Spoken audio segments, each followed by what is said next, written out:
എല്ലാ പ്രിയപ്പെട്ടവർക്കും ക്രിസ്തുയേശുവിൻ്റെ നിസ്തുല നാമത്തിൽ പ്രഭാതവന്ദനം അറിയിക്കട്ടെ. ഇന്നത്തെ നമ്മുടെ ധ്യാനത്തിനായി അപ്പോസ്തല പ്രവൃത്തികൾ 1-ാം അധ്യായം 14-ാം വാക്യം. അപ്പോസ്തല പ്രവൃത്തികൾ 1-ാം അധ്യായം 14-ാം വാക്യം. ഇവർ എല്ലാവരും സ്ത്രീകളോടും യേശുവിൻ്റെ അമ്മയായ മറിയയോടും അവൻ്റെ സഹോദരന്മാരോടും കൂടെ ഒരുമനപ്പെട്ട് പ്രാർത്ഥന കഴിച്ചു പോന്നു. ഇവർ എന്നത് ആരൊക്കെ ആണ് എന്നറിയണമെങ്കിൽ 13-ാം വാക്യവും നമ്മൾ വായിക്കേണ്ടിയിരിക്കുന്നു. പരിശുദ്ധാത്മാവിൻ്റെ വ്യവസ്ഥകളെക്കുറിച്ചാണ് കഴിഞ്ഞ ദിവസം നമ്മൾ ചിന്തിച്ചത്.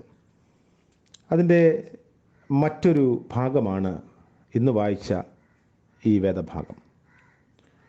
ഒരുമനപ്പെട്ട് പ്രാർത്ഥിച്ചു എന്നതാണ് പ്രത്യേകത. കർത്താവിൻ്റെ ശിഷ്യന്മാർ മാളിക മുറിയിൽ ഒരുമനപ്പെട്ട് പ്രാർത്ഥിച്ചു എന്നാണ് പറഞ്ഞിരിക്കുന്നത്. ഒരു മനസ്സ് പരിശുദ്ധാത്മാവിൻ്റെ പ്രവർത്തനത്തിന് ഒഴിച്ചുകൂടാൻ പാടില്ലാത്തതാണ്. കൊരിന്ത്യ ലേഖനത്തിൽ വിശുദ്ധ പൗലോസ് പറഞ്ഞിരിക്കുന്ന പല കൃപാവരങ്ങളും നിന്നു പോകുന്നവയാണ്, പരിമിതികൾ ഉള്ളവയാണ്. 1 കൊരിന്ത്യർ 12:14. എന്നാൽ നിന്നു പോകാത്തതും ഉതിർന്നു പോകാത്തതുമായ വരം ഒന്നു മാത്രം, അതിശ്രേഷ്ഠ വരം എന്നാണ് അതിനെ വിശേഷിപ്പിച്ചിരിക്കുന്നത്. സ്നേഹം ഒരു നാളും ഉതിർന്നു പോകയില്ല. പ്രവചനവരമോ അത് നീങ്ങിപ്പോകും. ഭാഷാവരമോ അത് നിന്നു പോകും. ജ്ഞാനമോ അത് നീങ്ങിപ്പോകും. 1 കൊരിന്ത്യർ 12:31 നമുക്കത് വായിക്കാം. 1 കൊരിന്ത്യർ 13:9 വാക്യവും ഇതിനോട് ചേർത്ത് നിർത്താം. ഒരു നാളും ഉതിർന്നു പോകാത്തതാണ് സ്നേഹം. സ്നേഹമുണ്ടെങ്കിലേ ഐക്യമുള്ളൂ. ഈ ഭിന്നത എന്ന് പറയുന്നത് പരിശുദ്ധാത്മാവിൻ്റെ പ്രവർത്തനത്തിന് തടസ്സമാണ്. അത് ഒരു ദുരവസ്ഥയാണ്. ഭിന്നത ഉണ്ടാക്കുന്നത് തന്നെ തിന്മയുടെ ശക്തിയാണ്. ഒരു സാത്താന്യ ശക്തി എന്ന് വേണമെങ്കിൽ നമുക്ക് പറയാം. ഈ ഭിന്നതയെ എങ്ങനെ ഇല്ലാതെയാക്കാം?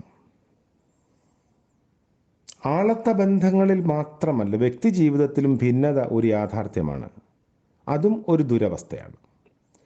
മാനസിക രോഗികളെ വിവക്ഷിക്കുന്നതിന് മനഃശാസ്ത്രജ്ഞന്മാർ ഉപയോഗിക്കുന്ന പദങ്ങൾ സ്പ്ലിറ്റ് പേഴ്സണാലിറ്റി, ഡിവൈഡഡ് പേഴ്സണാലിറ്റി എന്നൊക്കെയാണ്. ഭിന്നിച്ചു പോയ ആളത്വം അതൊരു വ്യക്തിത്വത്തിലുമുണ്ട്.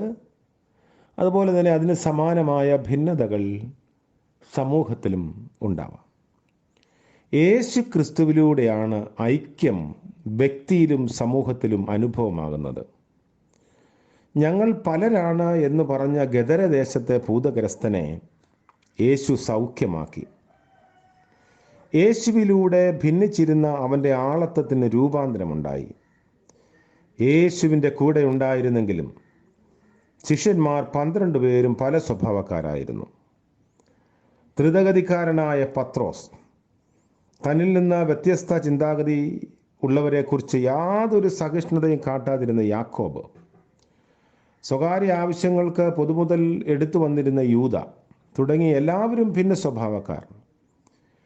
ക്രിസ്തുയേശുവിലൂടെയാണ് ഒരുമിച്ച് പാർക്കാൻ അവർക്ക് സാധിച്ചത്.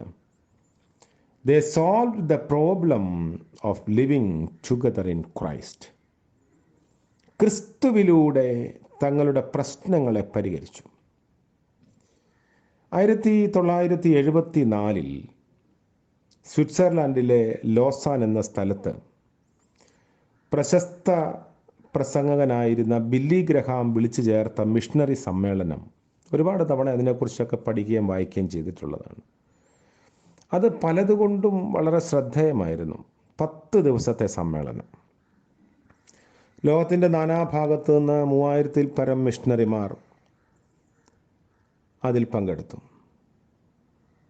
വിടവാങ്ങൽ സമ്മേളനം ഒരു സ്റ്റേഡിയത്തിലാണ് ക്രമീകരിച്ചിരുന്നത്. മിഷണറിമാർ കൈകോർത്ത് ഒരു വൃത്താകൃതിയിൽ നിന്ന് പാട്ടുപാടി പ്രാർത്ഥിച്ച് അവസാനിപ്പിക്കുകയാണ്. നമ്മുടെ കേരളത്തിലെ, അതായത് കൊല്ലത്ത് നിന്ന് ആ സമ്മേളനത്തിലുണ്ടായിരുന്ന ഡോക്ടർ AK ജോർജ്, അദ്ദേഹത്തിൻ്റെ തൊട്ടടുത്ത് നിന്ന് ആഫ്രിക്കൻ മിഷണറി ആ കാഴ്ച കണ്ട് ആകെ ഒരുതരം ദേഷ്യം ഉള്ളവനായി. പല പാരമ്പര്യക്കാർ, വേഷക്കാർ, നിറക്കാർ, സംസ്കാരങ്ങളിൽ നിന്നുള്ളവർ, വ്യത്യസ്തമായ സംസ്കാരം, ഒരു കാലത്ത് നരഭോജികളായിരുന്നവർ, എല്ലാവരും അങ്ങനെ കൈകോർത്ത് നിന്ന് പാടുന്നു. അദ്ദേഹം അല്പം കുനിഞ്ഞ് ഇടതുവശം നിന്ന് AK ജോർജിനോട് പറഞ്ഞു, oh it is because Jesus. ഇത് യേശു മുഖാന്തരമാണ്. അതെ, വ്യത്യസ്ത പാരമ്പര്യക്കാരെ ഒരുമിച്ച് ചേർത്തത് യേശുവാണ്. ഐക്യം പരിശുദ്ധാത്മാവിൻ്റെ പ്രവർത്തനമാണ്. ഐക്യത്തിൽ ഒരുമിച്ച് പ്രാർത്ഥിപ്പാൻ കൂടിയത് 120 പേരായിരുന്നു. 2-ാം അധ്യായത്തിൽ നമ്മൾ വായിക്കുന്നു. സ്വന്തം ഭരണസമിതി രൂപീകരിച്ച് ഒരു സമൂഹമായി നിലകൊള്ളണമെങ്കിൽ കുറഞ്ഞത് 120 പേർ വേണമെന്ന് ന്യായപ്രമാണം അനുശാസിച്ചിരുന്നു. അപ്പോസ്തലന്മാരെ കൂടാതെ ചില സഹോദരന്മാരും ഉണ്ടായിരുന്നു. യേശുവിൻ്റെ പരസ്യ ശുശ്രൂഷ സമയത്ത് അവൻ്റെ സഹോദരങ്ങൾ അവനിൽ വിശ്വസിച്ചിരുന്നില്ല. എല്ലാവരും ഒരു മനസ്സോടെ പ്രാർത്ഥനയിൽ ഉറ്റിരുന്നു. സ്വർഗാരോഹണത്തിന് മുൻപ് കർത്താവ് നൽകിയ വാഗ്ദാനം അനുഭവമാക്കാനുള്ള തീക്ഷ്ണത അവർക്കുണ്ടായിരുന്നു. ഒട്ടും സംശയം വേണ്ട, ഒരുക്കത്തോടും പ്രതീക്ഷയോടും പ്രാർത്ഥിച്ചവർക്കാണ് പരിശുദ്ധാത്മ നിറവ് അനുഭവമായത്. അതുകൊണ്ട് ദൈവത്തിൻ്റെ അതുല്യ ശക്തിയുമായി നമ്മെ ബന്ധിപ്പിക്കുന്ന കണ്ണിയും മുഖാന്തരവുമാണ് പ്രാർത്ഥന. സഭ ഒരു പ്രാർത്ഥനാ സമൂഹമാണ്. പ്രാർത്ഥിക്കുന്ന സമൂഹത്തെയാണ് സാക്ഷ്യം വഹിപ്പാൻ പരിശുദ്ധാത്മാവ് ശക്തീകരിക്കുന്നത്. നമ്മുടെ അടുത്ത് നിൽക്കുന്നവൻ നമ്മുടെ നിലപാടുകളിൽ നിന്ന് വിഭിന്നമുള്ള ഒരാളാണെങ്കിൽ, ഏതെങ്കിലും തരത്തിൽ നമുക്ക് ഉൾക്കൊള്ളാൻ സാധിക്കാത്ത ഒരാളാണെങ്കിൽ, ഒരു പക്ഷേ പ്രാർത്ഥനയ്ക്ക് ഭംഗം നേരിടാനുള്ള സാധ്യതയുണ്ട്. കയ്യസൂരി എന്ന ഒരു സമ്പ്രദായം സഭകളിലുണ്ട്. അതായത് വിശുദ്ധ തിരുവത്താഴ ശുശ്രൂഷയ്ക്ക് വേണ്ടി നമ്മൾ ഒരുങ്ങുമ്പോൾ ആരോടെങ്കിലും ഏതെങ്കിലും വിധത്തിൽ സ്നേഹക്കുറവോ പ്രശ്നങ്ങളോ പ്രയാസങ്ങളോ ആരുടെയും മനസ്സിലുണ്ടെങ്കിൽ അത് പരസ്പരം കൈകൊടുത്ത് നിരപ്പിൻ്റെ അനുഭവത്തിലേക്ക് വരുന്നതിൻ്റെ അടയാളമാണ് കയ്യസൂരി. ഇതൊരു ആചാരമല്ല, നിരപ്പിൻ്റെ അനുഭവമാണ്. ഒരുമനപ്പെട്ട് കർത്താവിൻ്റെ മേശയിലേക്ക് വരുന്നു എന്നതിൻ്റെ സൂചനയാണ്. ഇന്ന് നമ്മുടെ സഭയെ ഗ്രസിച്ചിരിക്കുന്ന ഏറ്റവും വലിയ ദോഷം, നമ്മുടെ സമൂഹത്തെ ഗ്രസിച്ചിരിക്കുന്ന ഏറ്റവും വലിയ ദോഷം, നമ്മുടെ കുടുംബങ്ങളെ ഗ്രസിച്ചിരിക്കുന്ന വലിയ ശാപം, ഒന്നിച്ചു നിൽക്കാൻ കഴിയുന്നില്ല എന്നതാണ്. ഒരുമനപ്പെട്ട് പ്രാർത്ഥിക്കാൻ സാധിക്കുന്നില്ല എന്നതാണ്. കുടുംബങ്ങളിൽ പോലും ഒന്നിച്ചിരുന്ന് പ്രാർത്ഥിക്കുന്ന കുടുംബങ്ങൾ വളരെ വിരളമായിരിക്കുന്നു. ഇതിൻ്റെയൊക്കെ അനന്തരഫലം നമുക്കും നമ്മുടെ തലമുറയ്ക്കും വളരെ ദോഷകരമായി ഭവിക്കുമെന്നതിന് യാതൊരു തർക്കവുമില്ല. സഭകൾക്ക് അങ്ങനെ സംഭവിക്കും. അതുകൊണ്ട് കർത്താവിൻ്റെ സന്നിധിയിൽ ഒരു പ്രാവശ്യം കൂടെ നമ്മെ തന്നെ വിലയിരുത്താൻ ഒരു വർഷത്തിൻ്റെ അവസാന ദിനങ്ങളിലേക്ക് പ്രവേശിക്കുമ്പോൾ നമുക്ക് സാധിക്കണം. ആരോടെങ്കിലും പ്രയാസമുണ്ടെങ്കിൽ, നമ്മളൊരു പക്ഷേ തെറ്റുകാരാവണമെന്നില്ല, മറ്റുള്ളവരായിരിക്കാം തെറ്റുകാർ. കർത്താവ് ശിഷ്യന്മാരോട് പറഞ്ഞു, തന്നെ കേട്ട അനുവാചകരോട് പറയുന്നുണ്ട്, നിന്നോട് ആർക്കെങ്കിലും എന്തെങ്കിലും ഉണ്ട് എന്ന് തോന്നിയാൽ നിൻ്റെ യാഗവസ്തുവോടെ വെച്ച് ഒന്നാമത് പോയി അവനോട് നിരന്നിട്ട് വന്ന് നിനക്ക് യാഗം കഴിക്കാം, അല്ലെങ്കിൽ പ്രാർത്ഥന കഴിക്കാൻ പോകാം.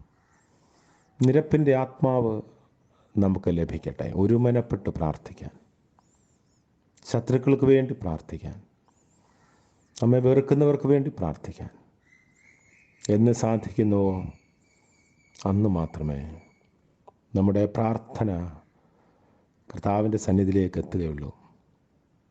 അല്ലെങ്കിൽ അധരവ്യായാമമായി പോകും. നമുക്ക് നമ്മെ തന്നെ വിലയിരുത്താം, ശോധന ചെയ്യാം, പ്രാർത്ഥിക്കാം. കാരുണ്യവാനായ വാഴ്ത്തപ്പെട്ട ഞങ്ങളുടെ ദൈവമേ, സ്വർഗീയ പിതാവേ, മറ്റൊരു പ്രഭാതം കൂടെ ഞങ്ങൾക്ക് ദാനമായി നൽകിയല്ലോ. നന്ദിയോടെ സ്തുതിക്കുന്നു.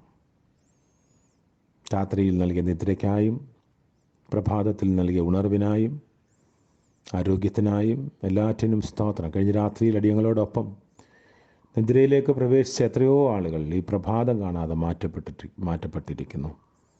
സന്തോഷത്തോടെ ഉറക്കം ആരംഭിച്ചവർ സങ്കടത്തോടെ ഉണർന്നിരിക്കുന്നു.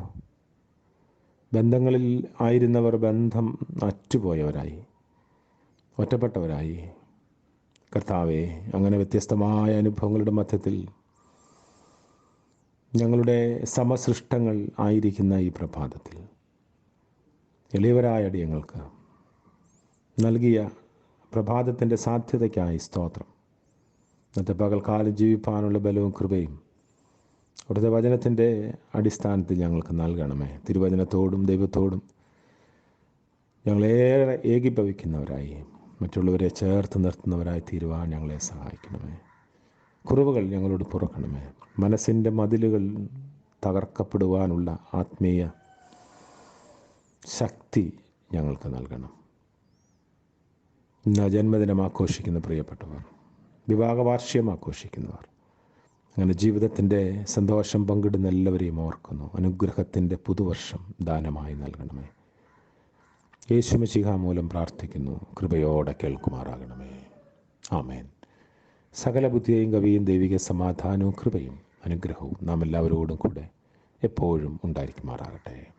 ആമേൻ.